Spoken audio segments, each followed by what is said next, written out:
Assalamualaikum warahmatullahi wabarakatuh. Jadi aku mau cerita sharing tentang kehamilan jarak dekat atau orang bilang itu kesinduan. Karena kalau kesinduan itu identik dengan tidak tidak melakukan perencanaan sebelumnya gitu. Tidak ada perencanaan bahwa akan hamil jarak dekat gitu. Nah, jadi aku tuh tahu saat usia anak aku itu umur 1 tahun lebih sedikit. Terus aku pas anak aku ulang tahun yang pertama itu aku kan jalan-jalan tuh, jalan-jalan, tapi di situ tuh aku ngerasa kok beda gitu, lemes banget. Abis itu aku mual nih kayaknya, cuman aku memang lemes banget gitu. Terus keesokan harinya juga sore, pokoknya akhir-akhir itu tuh aku tuh sering lemes gitu. Terus pas sore juga aku kan biasa nih kalau setiap sore tuh jalan-jalan sama anak pertama aku tuh, dan aku tuh kayak nggak kuat gitu. Terus aku pulang terus tepar gitu, terkapar di rumah. Suami aku juga heran kok jadi kayak gini gitu. Mungkin dia juga udah lihat juga di situ, cuman cuman nggak apa ya, masih denial gitu sama soal hamil. Soalnya aku saat itu memang kayak belum siap gitu. Terus setelah itu aku memperhatikan siklus menstruasi aku kan. Terus kayaknya nih udah telat sih, tapi memang aku udah biasa telat, soalnya kan saat itu aku lagi menyusui juga kan, jadi itu ngaruh. Di aku tuh telat mens tuh biasa gitu, cuman kalau yang ini kayaknya gimana ya, feeling aja mungkin ya. Jadi suami aku inisiatif beli tes pack ya gitu. Jadi setelah itu aku jam 12 malam, aku kan udah gak sabar nih nunggu pagi, udah sekarang aja. Terus udah gitu aku tes pack nih, nggak nggak harus nunggu lama, langsung garis buat tuh jelas banget. Terus aku menenangkan diri gitu di kamar, aku diem aja gitu, karena memang apa ya, deg-degan banget gitu, deg-degan banget. Nah, jadi aku sempet nangis juga di situ kan, menurut suami aku gitu. Suami aku udah nembak nih pasti kan. Terus sampai aku keluar kok lemes. Udah setelah itu keluar kamar mandi gitu kan, aku cerita. Terus aku pertama kali itu aku cerita sama temen aku yang punya pengalaman sama kayak aku. Jadi dia juga kesuburan gitu kan. Jadi tuh jadi itu lumayan meringankan beban aku, menurut aku ya.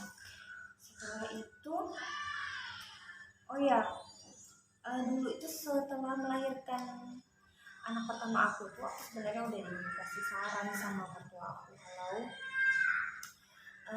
aku KB kayak gitu, terserah mau KB apa, yang penting harus KB. Nah, intinya kayak gitu kan.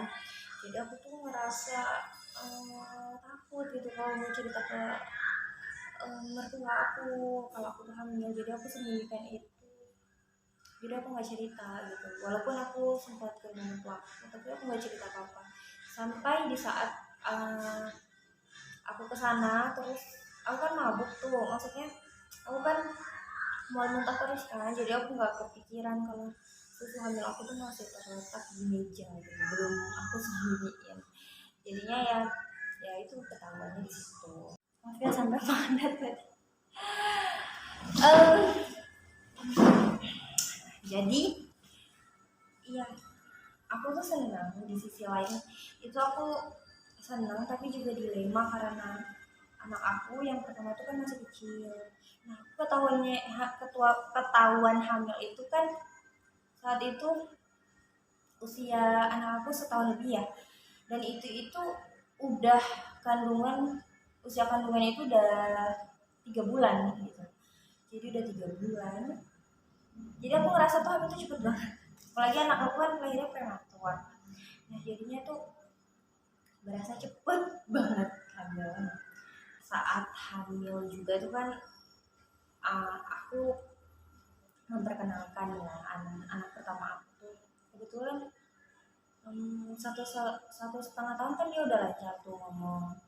Jadi aku kenalin di perut aku tuh ada adiknya kayak gitu lah pokoknya.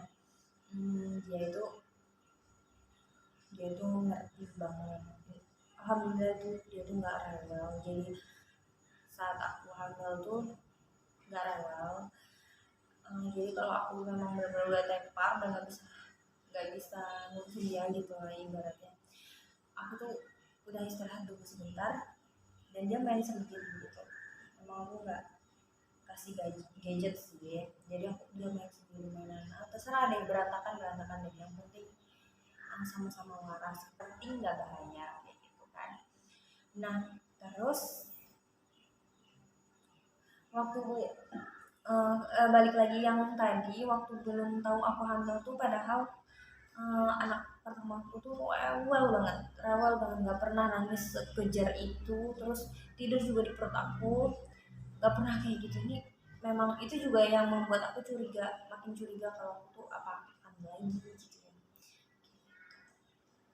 Dengan galauan aku tuh kan aku alhamdulillah suami aku tuh support ya, nggak nyalain aku. Ada juga kan suami yang maksudnya itu kan tanggung jawab bersama tapi malah nyalakan istrinya. Alhamdulillah suami aku support, jadi katanya itu harus diperiksain, gimana juga ya harus tanggung jawab gitu, maksudnya diperiksain gitu dan ya dirawat seperti waktu aku hamil pertama.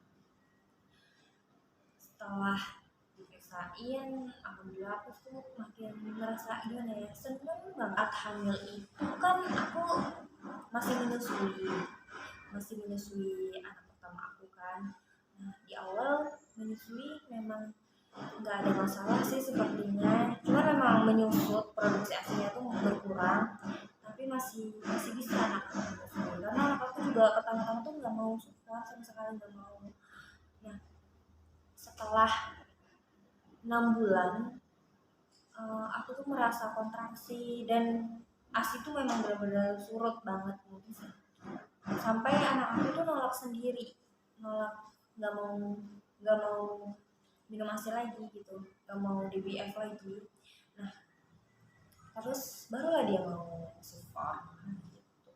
Jadi aku nggak ada drama dalam penyapihan anak pertama, aku nggak ada drama karena dia memang lepas sendiri, terus mau support sendiri kayak gitu. Memang support tuh udah dicobain dari awal kehamilan, tapi pas asi itu mulai seret, nah barulah dia mau. Di 34 minggu itu aku ngerasa kontraksi yang benar-benar dahsyat gitu ya. Jadi aku kontraksi dari jam 12 malam sampai paginya lagi, itu aku kontraksi, tapi aku nggak ada curiga sama sekali kalau aku bakalan mau lahiran anak kedua aku, karena kan masih 34 minggu ya, sementara waktu anak pertama aku tuh 40 minggu baru, itu pun harus diadopsi gitu kan. Aku nggak mikir kalau aku bakalan lahiran, tapi suami aku maksa aku untuk periksa kayak gitu. Ya ternyata memang udah bukaan.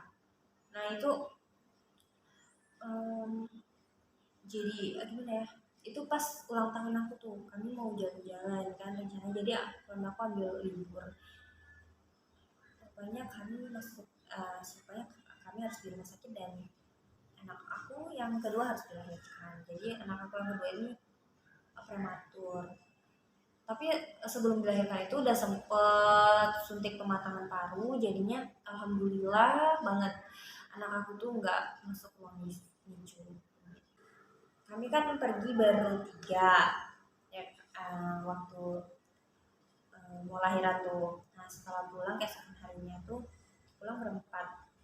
Setelah itu aku tidur di rumah, dan keesokan harinya aku bingung kan busui kan masih takut ya hari pertama mau makan pedas.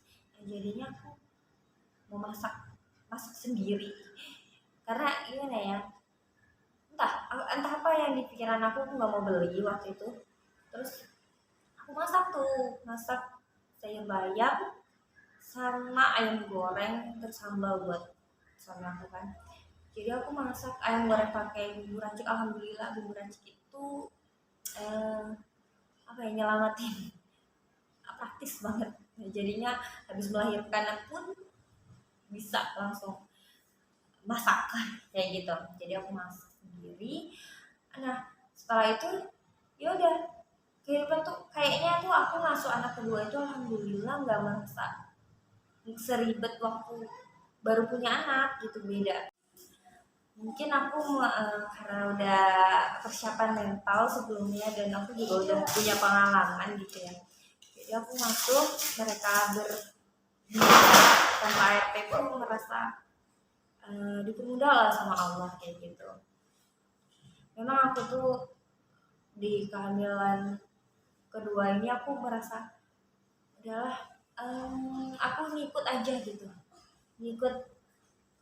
Kalau menurut Allah baik pasti ada jalan gitu.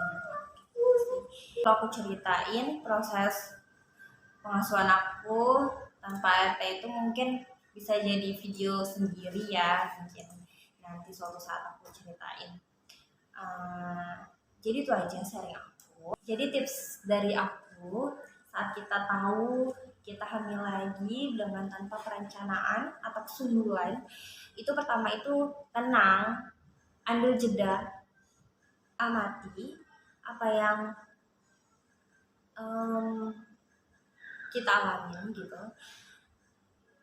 Pasti ada hikmahnya, pasti ada hikmahnya. Kuncinya itu terus.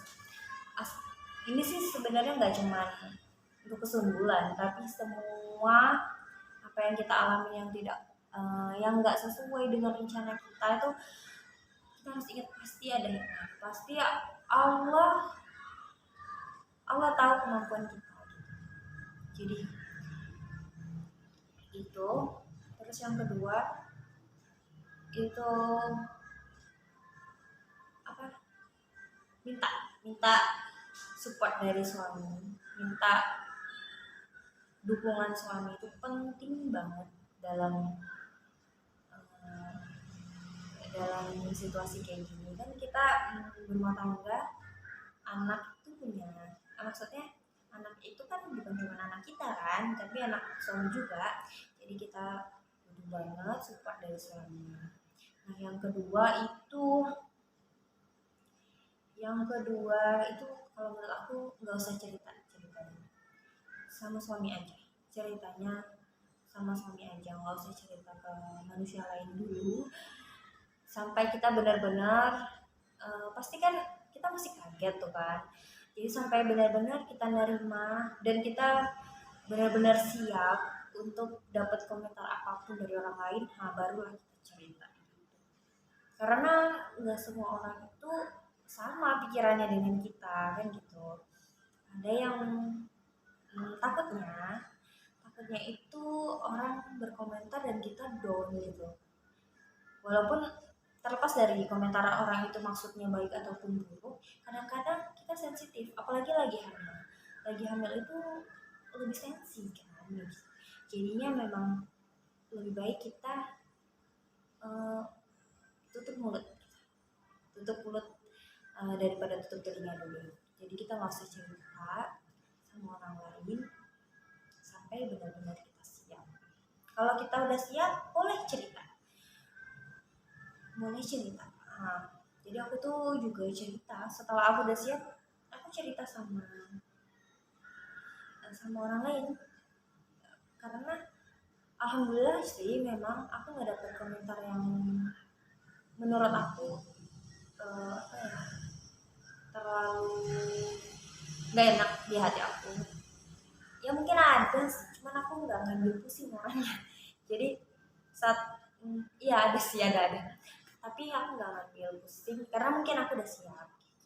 Kalau cerita itu kenapa, ya biar orang bisa memaklumi kita gitu. Kadang-kadang kan orang nggak ngerti. Aku kan pakai jilbab agak dalam gitu ya. Nah, jadi orang nggak tahu kalau aku tuh hamil. Jadi waktu itu tuh aku disuruh lari kalau nggak salah kan, sama karena aku ketinggalan waktu ada acara gitu. Nah jadi, nah itu gunanya cerita itu orang tuh bisa ngerti kalau kita tuh hamil gitu sih. Aku orangnya nggak suka dikasihanin sih sebenarnya, cuman biar bisa maklum. Paling ya waktu hamil tuh aku paling nggak suka kalau ada yang ngasihanin aku gitu. Selain suami aku sih ya nggak apa-apa gitu, tapi kalau orang itu aku kayak kadang-kadang aku nggak pantas dikasihanin deh gitu. Karena aku kan memang ngasuhnya sendiri sih, jadi tuh mungkin orang tuh kasihan mungkin ya, teman. Aku sih nggak apa-apa, emang pilihan aku sebenarnya gitu kan. Aku tuh orangnya nggak kurang nyaman kalau ada orang lain di rumah gitu, maksudnya orang lain tahu 24 jam keseharian aku kayak gitu, aku nggak nyaman. Jadinya memang aku memilih untuk masuk berdua sama suami. Dan semoga sharing aku ada manfaatnya buat teman-teman semua yang lagi kesundulan. Nggak apa-apa, oke, itu skenario dari Allah. Insya Allah kita bisa kok. Kalau kita dikasih amanah, kita pasti bisa. Assalamualaikum.